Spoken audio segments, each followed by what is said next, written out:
जय हिंद दोस्तों, सभी को गुड मॉर्निंग, राम राम। कैसे हैं आप सभी लोग? आशा करता हूँ ठीक ठाक होंगे, कुशल मंगल होंगे और अच्छी खासा सभी लोग अच्छा अपना अपना तैयारी में जुटे हुए होंगे। गाइज, आज मैं एक राष्ट्रपति के टॉपिक को स्टार्ट करने से पहले मैं आपसे एक कहावतें कहना चाहता हूँ जो कि हमारे रियल लाइफ में लागू होता है। दोस्त, है ये चीज़ कि लहरों से डरकर नौका पार नहीं होती, लहरों से डरकर नौका पार नहीं होती और कोशिश करने वालों की कभी हार नहीं होती। नन्ही चींटी जब दाने लेकर चलती है, अरे नन्ही चींटी जब दाने लेकर चलती है, चलती दीवार पे 100 बार पिछलती है। मन का विश्वास, रंगों में साहस बढ़ता है। चढ़कर गिरना, गिरकर चढ़ना ना कभी अखरता है। आखिर उसकी मेहनत बेकार नहीं होती और कोशिश करने वालों की कभी हार नहीं होती। दोस्त, इसीलिए कहता हूं, अपनी कोशिश करते रहो, अरे मेहनत करते रहो और इतनी मेहनत करो, इतनी मेहनत करो कि आपकी जो कामयाबी है ना, अपने आप ऊंचाई को छुए। जी हाँ दोस्त, इन्हीं चंद शब्दों के साथ मैं एक आज राष्ट्रपति का सेकंड टॉपिक स्टार्ट करने वाला हूं। गाइज, हमने राष्ट्रपति के निर्वाचन तक आप लोगों को बताया था कि राष्ट्रपति का निर्वाचन कैसे होता है। क्लास को हमने रिवीजन कराता हूं। सबसे पहले दोस्त, हमने पढ़ा था राष्ट्रपति का पद कहां से आया? तो ब्रिटेन से आया और ये आर्टिकल 52 के तहत। आर्टिकल 53 में हमें है कि राष्ट्रपति जो होता है कार्यपालिका का औपचारिक प्रधान होता है, सिर्फ नाम मात्र का प्रधान होता है, बल्कि सारा काम हमारा कौन करता है? तो भारत के महामहिम प्रधानमंत्री जी करते हैं। क्योंकि प्रधानमंत्री हमारे कार्यपालिका का वास्तविक प्रधान होते हैं कार्यपालिका का, बल्कि औपचारिक प्रधान कौन होता है? तो हमारा राष्ट्रपति होता है, सिर्फ नाम मात्र का, सिर्फ सिंचक करने का। हाँ भाई, तुम यहाँ पे सिंचक कर दो, प्रधानमंत्री बोलेंगे कि आप यहाँ पे सिंचक कीजिए, तो इनको यहाँ पे सिंचक करना पड़ेगा और एक करेंगे। क्योंकि जो विधेयक लागू वहां तक जाता है, राष्ट्रपति तक जाता है ना, वो हमारे सभी लोगों के माध्यम से, जो जनताओं के माध्यम से, निर्वाचित सदस्यों के माध्यम से, मतलब कि हम सभी जनताओं के द्वारा चुने हुए निर्वाचित सदस्यों के माध्यम से वहां पे बिल पारित हो करके विधेयक लास्ट में किन के पास जाता है? तो हमारे राष्ट्रपति के पास जाता है। और संसद से जो विधेयक राष्ट्रपति के पास जाता है, वो चीज राष्ट्रपति को पास करना ही होता है, उसमें उनको सिंचक करना ही होता है। बिकॉज यही तो उनका ड्यूटी है। ठीक दोस्त, इसी प्रकार हमें आर्टिकल 54 में बताया था हम निर्वाचन कि राष्ट्रपति का निर्वाचन कैसे होता है। हमें बताया था कि राष्ट्रपति का निर्वाचन एकल संक्रमणीय अनुपातिक प्रणाली, अप्रत्यक्ष रूप से गुप्त मतदान के माध्यम से राष्ट्रपति का चुनाव किया जाता है। यदि इन सभी शब्दों का मतलब को आपको समझना है तो हमारा ये पिछला वीडियो आप जरूर देखें। आपको इनके बारे में टोटल पता चल जाएगी कि क्या है एकल संक्रमणीय, क्या है अनुपातिक प्रणाली, और क्या है हमारे अप्रत्यक्ष और क्या है हमारा गुप्त मतदान। जी हाँ दोस्त, यहां तक हमने पिछला वीडियो में कंप्लीट किया था, लेकिन आज मैं कंप्लीट करने वाला हूं यहां से आगे, आर्टिकल 54 से आगे। दोस्त, आर्टिकल 55 हमें कहता है कोटा। राष्ट्रपति का टोटल जो वोट होता है, वो एक लिमिट वोट लाना उनको जरूरत होता है कि हाँ, इतना वोट से ही आगे आना चाहिए, तब इसकी काउंट होगी और उसका चुनाव होगा और इसकी मान्यता होगी। अन्यथा एक लिमिट वोट से नीचे यदि आता है तो फिर से दोबारा चुनाव होगा सभी का। फॉर एग्जाम्पल, माने हमारा टोटल एमएलए का वोट 100 हो गया, फॉर एग्जाम्पल मान रहे हैं, ऐसे तो 11 लाख हो जाता है पूरा टोटल एमएलए का वोट यदि काउंट करें तो राष्ट्रपति के चुनाव में। लेकिन फॉर एग्जाम्पल हम मानते हैं तो टोटल एमएलए का वोट 100 बटा टोटल सदस्यों की संख्या जो राष्ट्रपति के चुनाव में खड़ा हुए हैं। फॉर एग्जाम्पल यदि 5 सदस्य खड़ा होते हैं तो टोटल सदस्य +1 और एक बार सभी का +1 मतलब 100 बटा 5 +1 21 हो गया और फिर 20 हो गया फिर +1 मतलब 21। मतलब 100 में से 21 वोट से ज़्यादा यदि कोई भी सदस्य लाता है तभी उसकी मान्यता होगी, अन्यथा उसकी सदस्यता को रद्द कर दी जाएगी। और यदि 5 सदस्यों में से 21 टोटल 100 में से 21 वोट आना था और 21 से ज़्यादा वोट आने थी और उसमें से यदि किसी का 15 आया है, किसी का 10 आया है, किसी का 18 आया है, किसी का 20 तक भी आ गया है तो फिर से मतलब उसकी सभी का सदस्यता को रद्द की जाएगी और फिर से दोबारा चुनाव किया जाएगा। मतलब आप समझ गए होंगे कि कोटा का मतलब क्या होता है। कोटा मतलब होता है टोटल एमएलए का वोट बटा टोटल सदस्य जो खड़ा हुआ है राष्ट्रपति के लिए, टोटल सदस्य +1, उसके बाद सभी का एक बार +1। ये हमारा राष्ट्रपति का कोटा होता है। कोटा एक फार्मूला होता है, इतना वोट लाना ही होता है, उसके बाद ही उसकी सदस्यता को मान्यता दी जाएगी और फिर आगे इसकी प्रक्रिया को चालू रखा जाएगा। यदि इससे कम आता है तो फिर से दोबारा सभी का फिर निर्वाचन किया जाएगा। उसके बाद हमारा आता है आर्टिकल 56 का से कार्यपालिका। हमने बताया था आपको पकाने कोका द्वियोदशम, पकाने नित्य मतलब 54 तक कंप्लीट हो चुका था, कोका 55 और 56, 55 को से कोटा, आकाश से कार्यपालिका 56 में कार्यपालिका नहीं बल्कि कार्यकाल। तो राष्ट्रपति का कार्यकाल कितना साल का होता है तो भाई 5 सालों के लिए होता है। राष्ट्रपति का कार्यकाल हमारा 5 साल के लिए ही होता है।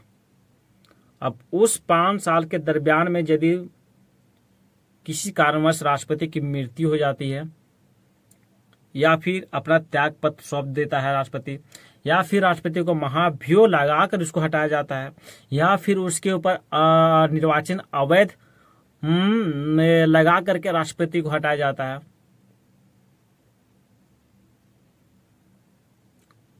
तो उस समय राष्ट्रपति का कार्यकाल को कौन संभालेगा तो उपराष्ट्रपति, तुरंत उपराष्ट्रपति आ जाएगा।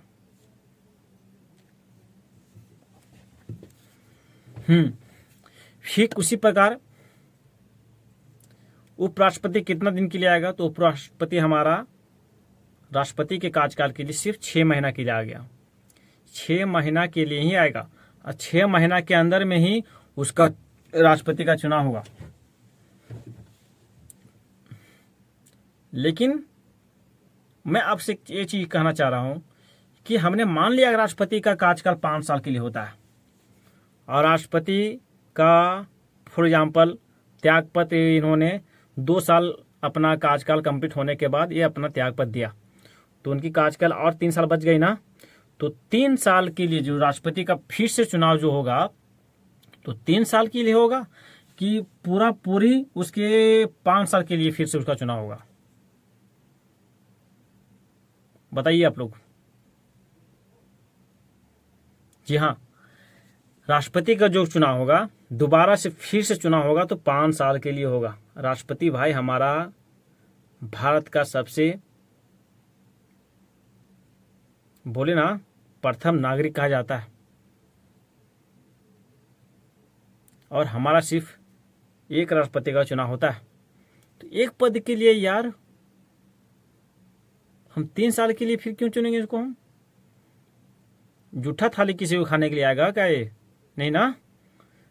तो इसको नया सिरा से फिर से उसको चुनाव किया जाता है 5 सालों के लिए। ओके।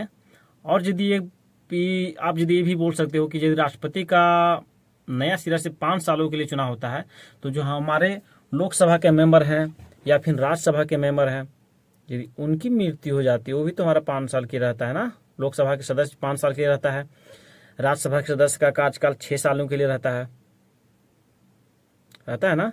और यदि लोकसभा के सदस्यों का बेचांस 545 में से 20 सदस्य का किसी कारणवश देहांत हो जाती है, मृत्यु हो जाती है, तो वो 20 सदस्यों का जो चुनाव फिर से होगा तो उनका कार्यकाल फिर से मतलब कि नया सिरा से 5 सालों के लिए होगा या फिर बची हुई कार्यकाल के लिए होगा। दोस्त, एक कमेंट में आप मेरे को इस क्वेश्चन का आंसर आप दोगे। जी हाँ, मैं बता देता हूं, यदि लोकसभा सदस्य 545 सदस्य है यार, तो 545 सदस्य का फिर से हम यदि चुनाव करते हैं, 20 सदस्य का चुनाव करते हैं, तो 20 सदस्य का चुनाव जो होता है, ये सब का जो चुनाव होता है ना, नया सिरा से तो होगा, लेकिन 5 सालों के लिए नहीं, बल्कि बचे हुए कार्यकाल तक के लिए ही होगा। यदि कोई लोकसभा के सदस्य है, सांसद जो है, वो 3 साल अपना कार्यकाल कंप्लीट कर लिया, बच गया इनका कार्यकाल 2 साल, उस समय इनकी मृत्यु हो जाती है, तो फिर जो नया सिरा से जो हमारा सांसद का जो चुनाव होगा, तो उन सांसद का चुनाव जो हमारा है वो सिर्फ 2 साल जो बचा हुआ है कार्यकाल, तो 2 साल के लिए ही होगा, ना कि फिर से 5 साल के लिए होगा, क्योंकि सामूहिक सभी का चुनाव फिर से होना है ना 5 सालों के बाद। अब यदि जो पीछे हम जो चुनाव हुआ है 20 सांसद का, ऐसे माने तो इसको फिर से यदि 5 सालों के लिए मैं रखता या संविधान रखता, तो फिर से इसको 20 सदस्यों को फिर से चुनाव कराना पड़ता।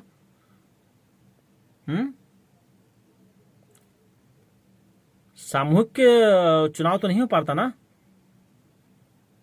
इसी कारणवश लोकसभा सदस्य हो गया या फिर हमारा मुखिया तुखिया जितना भी हो गया, या फिर हमारा एमएलए के लोग हो गए, विधायक लोग हो गए, सभी का कार्यकाल जितना साल बचा हुआ रहता है, बस उसी बचे हुए कार्यकालों के लिए ही उसका चुनाव की जाती है। फिर से नए सिरे से 5 सालों के लिए लोगों का चुनाव होता है। ये हमारा आर्टिकल 56 तक कंप्लीट होता है। यहाँ पे आर्टिकल 56 तक कंप्लीट होता है कार्यकाल 5 सालों के लिए राष्ट्रपति का। द्वयोदशम 57 मेरा दूर से दोबारा राष्ट्रपति का चुनाव दोबारा हो सकता है। कोई राष्ट्रपति बना वो दोबारा फिर से खड़ा हो सकता है, जैसे हमारे डॉक्टर राजेंद्र प्रसाद 2 बार राष्ट्रपति बने लगातार। 58 में हमारा युवा से योग्यता, राष्ट्रपति पद के लिए क्या योग्यता होना चाहिए बताइए। उनकी उम्र 35 साल होनी चाहिए। पहला योग्यता है कि उम्र 35 साल होनी चाहिए, और राष्ट्रपति चुनाव के खड़ा होने के लिए 50 प्रस्तावक और 50 अनुमोदक होना चाहिए। यदि कोई बोलता है कि हाँ 50, हम यदि कोई भी सदस्य खड़ा होता है राष्ट्रपति के लिए, तो कोई उसको प्रस्ताव देता है दूसरा व्यक्ति कि हाँ हम 50 आदमी इसको प्रस्तावक के रूप में हम सहमति देते हैं, हाँ कि इसको खड़ा करने के लिए हम सहमति देते हैं, तो उधर से फिर से लिखित आएगा 50 कि हाँ हम 50 आदमी उनको इनकी जो प्रस्ताव इन्होंने दिया है उसको हम एक्सेप्ट करते हैं, और हम लिखित अनुमोदक के रूप में 50 सांसद हम इधर से निश्चय करते हैं इनकी खड़ा करवाने के लिए, या इनको खड़ा होना चाहिए। ये हो गया उनकी योग्यता। ओके,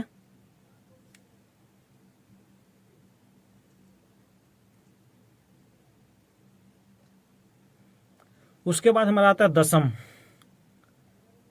जो आर्टिकल मेरा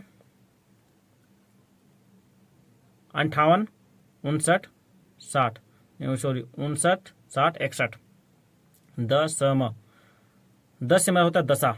शर्त क्या क्या होना चाहिए राष्ट्रपति चुनाव के लिए? शर्त है भाई, भारत का नागरिक होना चाहिए, पागलपन घोषित नहीं होना चाहिए, दिवालियेपन घोषित नहीं होना चाहिए, लाभ के पद पर नहीं होना चाहिए। यदि आप कोई सरकारी नौकरी कर रहे हो और यदि आप राष्ट्रपति पद के लिए खड़ा होते हैं, तो आपको ये जो लाभ के पद पर है उसको पर रिजाइन मारना पड़ेगा, उसके बाद आप खड़ा हो सकते हैं। यदि एमएलए या फिर आप एमपी हैं तो आपको ये लाभ के पद पर नहीं है, ये आप सरकारी सेवक हैं। आप समझ जाओ, सिर्फ आप किसी भी कोई सरकारी नौकरी कर रहे हो, ये आपका लाभ के पद है, ना कि आप एमएलए एमपी हैं, आप राज्यपाल हैं, मुख्यमंत्री हैं, तो ये आपका लाभ के पद पर ये नहीं है।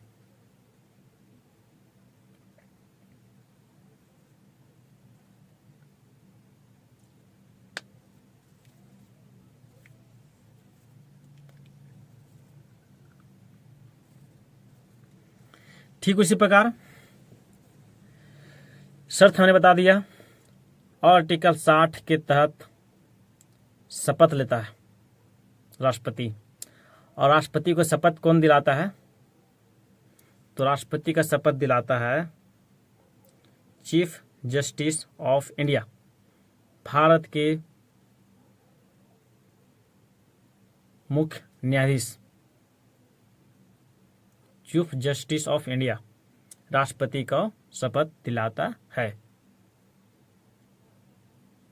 गाइज, हमने अभी तक आपको आर्टिकल 60 तक बताया। अब 61 में हमारा है म से महाभियोग, कि राष्ट्रपति को महाभियोग लगाकर कैसे हटाया जाता है। ये मैं महाभियोग का एक अलग से एक वीडियो बना करके मैं डालूंगा, और आप लोग देखना कि क्या होता है महाभियोग। जी हाँ दोस्त,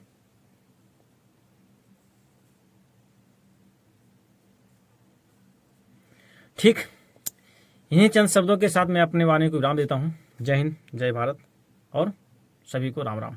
ओके, बाय।